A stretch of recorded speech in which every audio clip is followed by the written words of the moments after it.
जय हिंद dear student and friends. तो फ्रेंड्स, हम जो अभी सीरीज चल रहा है सेट नंबर 2 होगा। ये इकोनॉमिक्स का जो प्रीवियस क्वेश्चन जो सभी एग्जाम में पूछा गया वही है। तो फ्रेंड्स, आप सब कमेंट में बताइए कि रेपो रेट क्या होता है। इससे पहले वाला सेट 1 था उसमें इसके बारे में हम बताए थे, तो आप जरूर कमेंट में बताइए। तो चलिए हम आज स्टार्ट करते हैं। इसमें 50 क्वेश्चन रहेगा। तो पहला क्वेश्चन है, मुद्रास्फीति को अस्थायी तौर पर नियंत्रित करने के लिए निम्नलिखित में से किसका प्रयोग किया जाता है। तो देखिए, इसमें जो प्रयोग किया आता है इसका करेक्ट आंसर हो जाएगा ऑप्शन नंबर बी, मुद्रा आपूर्ति में कमी। क्योंकि ज़्यादा कोई चीज़ हो जाता है उसका वैल्यू घट जाता है। दूसरा क्वेश्चन है, दीर्घकालीन राजकोषीय नीति में किसकी स्थिरता बनाए रखने का प्रस्ताव होता है। तो देखिए, इसमें जो होता है इसमें होता है कर राजस्व का राष्ट्रीय आय के साथ अनुपात। तो इसी के द्वारा स्थिरता बनाए रखने का प्रस्ताव होता है।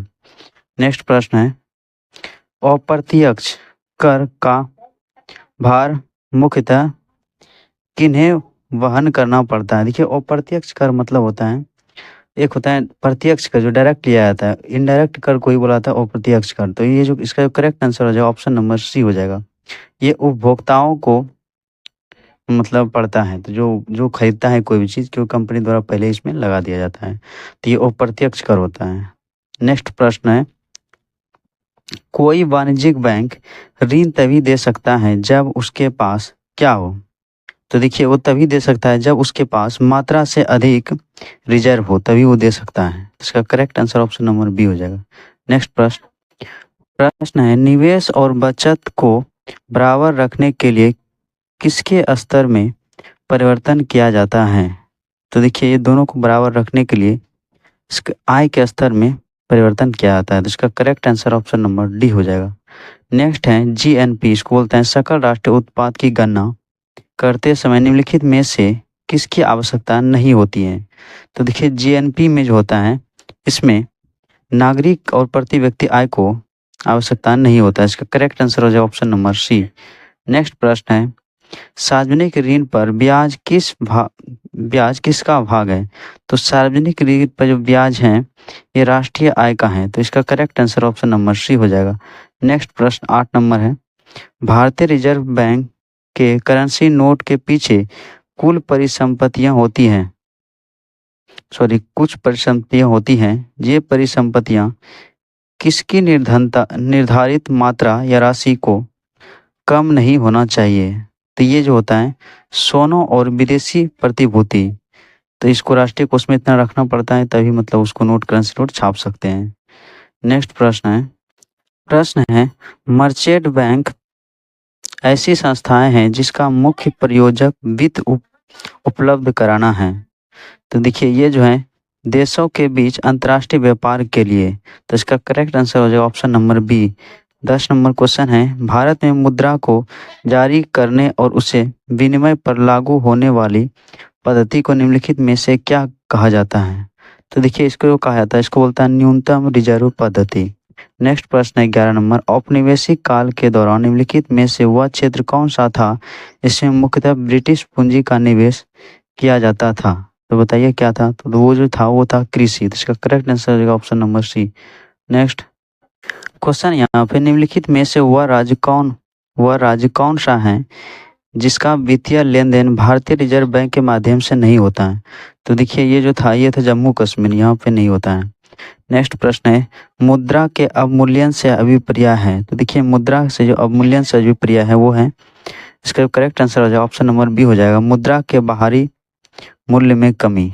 तो ये इसका करेक्ट आंसर हो जाएगा। 14 नंबर है, निम्नलिखित में से मूल्यांकन के कौन से यूनिट पेपर गोल्ड कहा जाता है। तो देखिए, ये जो कहा जाता है ये कहा जाता है SDR। क्या होता है SDR। नेक्स्ट प्रश्न है, किसी वस्तु को की मांग मुख्यतः किन पर निर्भर करती है। तो देखिए, ये जो निर्भर करती है खरीदने की शक्ति पर निर्भर करती है। तो इसका करेक्ट आंसर बी हो जाएगा। बैंक दर वो दर होता है, देखिए कल हम बताए थे जिस दर पे क्या करता है RBI कॉमर्शियल बैंक जो होता है उसको ऋण दिया जाता है, तो उसी को बोलता है बैंक दर। तो इसका करेक्ट आंसर हो जाएगा ऑप्शन नंबर सी हो जाएगा। क्या हो जाएगा सी। देश का केंद्रीय बैंक वाणिज्यिक बैंक को जो जिस दर पे ऋण देता है उसको बोलते हैं ऋण बैंक दर कहता है। 17 नंबर क्वेश्चन, अर्थशास्त्र में आधार संरचना सुविधाओं को निम्नलिखित में से किस रूप में माना जाता है। तो देखिए इसको जो माना जाता है, ये माना जाता है सामाजिक अप्रिय लागत पूंजी। तो इसका करेक्ट आंसर हो जाएगा ऑप्शन नंबर सी। नेक्स्ट प्रश्न है, भारत सरकार ने सभी वाणिज्यिक बैंकों के लिए यह बाध्यकारी कर दिया है कि वे सरकारी प्रतिभूतियां खरीदने के लिए अपनी नकदी का कुछ अंश खर्च करें। इसको निम्नलिखित में से क्या कहा जाता है? तो देखिए इसको जो कहा जाता है, इसको कहा जाता है संविधिक नगद अनुपात, ये इसको कहा जाता है। नेक्स्ट प्रश्न है, से का बाजार नियम निम्नलिखित में से किसको मानता है? तो देखिए से का जो बाजार नियम मानता है, ये मानता है पूर्ति अपनी मांग उत्पन्न करती है। तो इसका करेक्ट आंसर बी हो जाएगा, ऑप्शन नंबर बी। नेक्स्ट प्रश्न है, क्वेश्चन है ICICI, उसके बाद फिर IDBI आदि जैसी अधिसूचित कंपनियों के शेयर या डिवेंचरों में निवेशित वो अधिकतम राशि कितनी होती है जिस पर निवेशित राशि को 10% तक आय कर में छूट मिल सकती है? तो देखिए ये जो होती है 10,000। नेक्स्ट प्रश्न है, भारत की संचित निधि में से राज्यों के राजस्व के सहायता अनुदान को नियंत्रित करने वाले सिद्धांतों की सिफारिश कौन सा प्राधिकरण करता है? तो देखिए ये जो करता है, ये करता है वित्त आयोग। तो ये इसका करेक्ट आंसर हो जाएगा। नेक्स्ट प्रश्न है, किस कर का बंटवारा केंद्र सरकार राज्य सरकार से नहीं करती है? तो देखिए ये जो करती हैं, ये होता है सेवा कर, ये इसको बंटवारा नहीं करता है। नॉर्मली क्या होता है 43% अगर कोई अगर होता है केंद्र को टैक्स कलेक्ट होता है तो 43% देना पड़ता है सभी राज्यों को। तो ये इसका करेक्ट आंसर हो जाएगा सेवा कर। नेक्स्ट प्रश्न है किसी कर अर्थात टैक्स का लक्षण समस्तर इक्विलिटी होती है यदि उसकी देयता, तो क्या होती है उसकी देयता? अगर उसकी देयता करदाताओं की आय के अनुपात हो। तो इसका करेक्ट आंसर हो जाएगा ऑप्शन नंबर ए।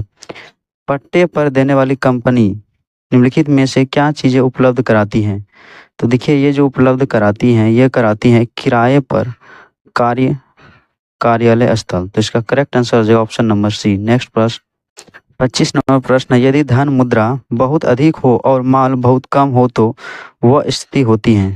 तो देखिए वो स्थिति जो कहलाती है, वो कहलाती है मुद्रास्फीति, स्टैगफ्लेशन। उसका 26 नंबर है, यदि मांग का आय लॉस 1 से अधिक हो तो यह वस्तु होगी। तो ये वस्तु कैसी होगी? तो देखिए ये जो वस्तु होगा विलासिता होगा। क्या हो जाएगा? मतलब भोग विलासिता, मतलब शौक के लिए जो खरीदा जाता है। नेक्स्ट प्रश्न है, किसी कर की उत्फुल्लता की परिभाषा है? तो देखिए ये जो परिभाषा है, कर राजस्व में वृद्धि, आधार में वृद्धि। तो इसका करेक्ट आंसर सी हो जाएगा। नेक्स्ट प्रश्न 28 नंबर प्रश्न, निम्नलिखित में से किस अधिनियम नीति के तहत BIFR की स्थापना की गई थी? तो देखिए ये जो किए गए थे बीमार औद्योगिक कंपनी अधिनियम के द्वारा इसका स्थापना किया गया था। और आप कमेंट में बताएं बीमारू राज्य में कौन कौन सा राज्य आता है। 29 नंबर प्रश्न है, निम्नलिखित में से कौन सा सही नहीं है जबकि अर्थव्यवस्था में ब्याज की दर में वृद्धि होती है? तो देखिए ये जो हो जाएगा बचत में वृद्धि। नेक्स्ट प्रश्न है, विश्व आर्थिक मंच के अनुसार सबसे अधिक प्रतियोगी देश कौन सा है? तो कौन सबसे अधिक प्रतियोगी देश हैं? तो ये जो है सिंगापुर है। इसको एशियन टाइगर भी कहा जाता है। सिंगापुर 1965 में आज़ाद हुआ था, ये ध्यान रखिएगा। नेक्स्ट प्रश्न है, देश का ऋण स्तर अर्थात FDI मतलब फॉरेन इन्वेस्टमेंट जो होता है डायरेक्ट इन्वेस्टमेंट से कैसे प्रभावित होता है? देखिए ये जो प्रभावित होता है, गिरावट आता है तो ये प्रभावित होता है। नेक्स्ट प्रश्न है, खुले बाजार निम्न का भाग है। तो देखिए खुले बाजार का जो भाग है, ये भाग है आर्थिक नीति का। देखिए खुले बाजार के तहत ही लाया था LPG मॉडल, LPG जिसको बोलता है लिबरेटेशन प्रोटेक्शन ग्लोबलाइजेशन। ये भारत सरकार ने 1991 में लाया था और चाइना में 1981 में लाया था, रूस में 1921 में लाया था। इसके तहत विदेशी कंपनी यहाँ पे आकर व्यापार कर सकता है। इसके तहत क्या होता है, उस देश का भी आर्थिक स्थिति सुधरता है। तो ये हो जाएगा आर्थिक नीति। नेक्स्ट प्रश्न 33 नंबर है, निम्नलिखित में से किसको कम सार्वभौमिकरण की संभावना है? तो बताइए इसका कौन सा करेक्ट आंसर हो जाएगा? तो देखिए ये जो हो जाएगा सबसे कम, ये हो जाएगा पूंजीगत कार्यों की स्थापना। नेक्स्ट प्रश्न 34 निम्नलिखित में से कौन सा विश्व व्यापार में गैर सीमा शुल्क अवरोध नहीं है? तो देखिए ये जो नहीं है, ये है आय शुल्क की दर का एक रूप से निर्धारित, ये नहीं है। नेक्स्ट प्रश्न है 35 नंबर निम्नलिखित में से कौन सी बात प्रमुख ऋण दर में कमी होने का परिणाम नहीं है? तो देखिए इसका करेक्ट आंसर हो जाएगा ऑप्शन नंबर बी हो जाएगा, ब्याज दर में गिरावट। नेक्स्ट प्रश्न है देशों के समूहों के साथ व्यापार करार करने की औपचारिक पद्धति को क्या कहते हैं? तो देखिए इसको जो कहते हैं ट्रेडिंग ब्लॉक कहते हैं। इसका correct answer option number A हो जाएगा। 37 नंबर प्रश्न है भारत में ऋण नियंत्रण के रूप में कौन काम करता है? तो देखिए ये जो कार्य करता है, ये करता है भारतीय रिजर्व बैंक, क्योंकि यही तरलता को मतलब महंगाई को भी कंट्रोल करके रखता है। ऑप्शन बताइए कमेंट में, आरबीआई का स्थापना कब हुआ था? क्वेश्चन है अपने निपेक्षों की कुल देयता के प्रति बैंक की रोकड़ धारिता मतलब कैश होल्डिंग के अनुपात को क्या कहती हैं? इसको बोलता है नगदी रिजर्व अनुपात। तो ये इसका करेक्ट आंसर बी हो जाएगा। नेक्स्ट प्रश्न है निम्नलिखित में रुपया चालू खाते पर मुक्त रूप से परिवर्तनीय मुद्रा कब बना था? तो देखिए ये जो बना था 1994 में। इसका करेक्ट आंसर सी हो जाएगा। 40 नंबर है किसी व्यापार में कच्ची सामग्री घटकों चालू काम और तैयार माल को संयुक्त रूप से माना जाता है, तो इसको बोला जाता है इन्वेंट्री या माल सूची। तो इसका करेक्ट आंसर हो जाएगा ऑप्शन नंबर बी। नेक्स्ट प्रश्न है सकल घरेलू उत्पाद मतलब gross domestic GNP gross national product तथा कुल राष्ट्रीय उत्पाद मतलब एनएनपी नेट नेशनल प्रोडक्ट के बीच अंतर के अनुपात को क्या कहते हैं? तो देखिए इसको बोलता है मूल्यह्रास। क्या बोलते हैं? मूल्यह्रास। का करेक्ट आंसर है option number D. Next question है 42 निम्न में से कौन सी पद्धति राष्ट्रीय आय का आकलन की पद्धति नहीं है? तो कौन राष्ट्रीय आय का आकलन का पद्धति नहीं है, तो बताइए। तो देखिए यहाँ पे इसका करेक्ट आंसर हो जाएगा ऑप्शन नंबर सी हो जाएगा, मैट्रिक्स पद्धति। उसके बाद व्यय पद्धति है, उत्पाद पद्धति है, उत्पादन, उसके बाद आय पद्धति है। तो ये तीनों है, लेकिन ये नहीं है। तो इसका करेक्ट आंसर हो जाएगा ऑप्शन नंबर सी। नेक्स्ट प्रश्न है यहाँ पे 43 नंबर भारतीय रिजर्व बैंक की खुले बाजार की कार्रवाई किसे कहते हैं? तो देखिए ये जो कहते हैं प्रतिभूतियों में व्यापार। तो इसका correct answer option number C हो जाएगा। नेक्स्ट प्रश्न 44 नंबर प्रश्न यहाँ पे अल्पकालीन सरकारी प्रतिभूति पत्र को क्या कहा जाता है? तो देखिए इसको बोलते हैं ट्रेजरी बिल। तो इसका करेक्ट आंसर हो जाएगा ऑप्शन नंबर डी होता है। ट्रेजरी बिल जो होता है इसके तहत क्या होता है, सरकार मतलब इसमें मतलब एक तरह से सरकार जनता से अगर कोई मतलब सहायता लेना होता है, पैसा लेना होता है, ये ट्रेजरी बिल जारी करता है। ठीक, तो ये होता है। नेक्स्ट प्रश्न है 45 नंबर एकाधिकारी प्रतियोगिता की एक अनिवार्य शर्त है, तो क्या है? तो देखिए वो जो शर्त है वो होता है उत्पादन विभेद। तो ये होता है उत्पादन विभेद। तो इसका करेक्ट आंसर हो जाएगा ऑप्शन नंबर ए। ग्रेसम का नियम संबंधित है, ये बहुत ही इंपॉर्टेंट क्वेश्चन है। ग्रेसम का जो नियम संबंधित है आप सभी जानते होंगे, ये होता है, इसका करेक्ट आंसर हो जाएगा ऑप्शन नंबर सी हो जाएगा, मुद्रा के संचलन से। नेक्स्ट कीमत की सिद्धांत को यह भी कहा जाता है, तो क्या कहा जाता है? यह व्यष्टि अर्थशास्त्र भी उसको बोला जाता है। तो इसका करेक्ट आंसर हो जाएगा डी नंबर हो जाएगा। 48 नंबर में बैंक दर वह दर है जिस दर पर, अभी बताए थे बैंक दर, जिस दर पर जो होता है केंद्रीय बैंक उन वाणिज्यिक बैंकों को डिस्काउंट देता है जो वाणिज्यिक बैंकों के पास लाते हैं। मतलब जो होता है केंद्रीय बैंक जो आरबीआई के द्वारा अन्य बैंकों को जो सरकारी बैंक नहीं हो उसको जिस दर पर ये ऋण देता है उसको बोलता है बैंक दर। तो इसका correct answer option number D हो जाएगा। नेक्स्ट प्रश्न क्वेश्चन है यहाँ पे संसार के अन्य देशों के साथ किसी देश को मुद्रा संबंधी समस्त लेन देन के वार्षिक रिकॉर्ड को क्या कहते हैं? तो देखिए ये जो कहता है इसको बोलता है भुगतान संतुलन। तो इसका करेक्ट आंसर जो ऑप्शन नंबर सी हो जाएगा। नेक्स्ट प्रश्न है विश्व बैंक को सुलभ ऋण खिड़की किस संस्था को कहा जाता है? तो देखिए विश्व बैंक को सुलभ ऋणकाली खिड़की किस संस्था को कहा जाता है? तो ये जो कहा जाता है अंतर्राष्ट्रीय विकास एजेंसी को। तो इसका करेक्ट आंसर हो जाएगा ऑप्शन नंबर बी।